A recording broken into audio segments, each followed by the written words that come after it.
sila, Mami. Yes! Ikaw ang nag-iisang Sheena! Yes! Mama! The Crab family pala yun. Good morning, kapatid! Good morning! Grabe, multi-talented family, of course.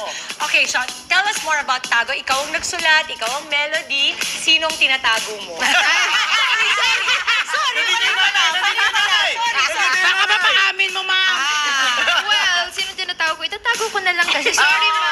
But yeah, that's my original song. I wrote it when I was 13.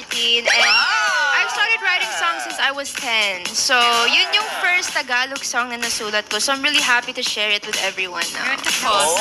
Ito yung mga kantang nakikinig mo kapag yung mga love team, tapos lalapit ka, tapos slow mo. Ayan, Bagay na bagay sa iyo. Bagay na bagay sa akin. Pwede nyo may boto yan, ha?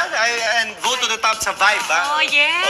Mga upcoming gigs natin, events, alam ko may isa ka pang song, Labo, pero ano ba mga abangan nila, Sean? I want to mention I have a song called Ang Labo. It's also an original song and it's out on Spotify, so you can go stream both Tago and Ang Labo. And of course, I have some upcoming songs coming next year. Kaya abangan niyo yan, guys.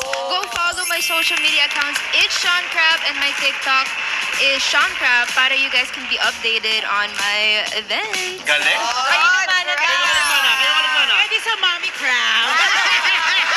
Tapos susunod, ang Baby Crab. Maraming salamat, Sean Crab, the Crab Family! Thank you so much! Thank you, Mama. Para sa ating panahon Tuesday morning, 30 days na lang po. Pasko na!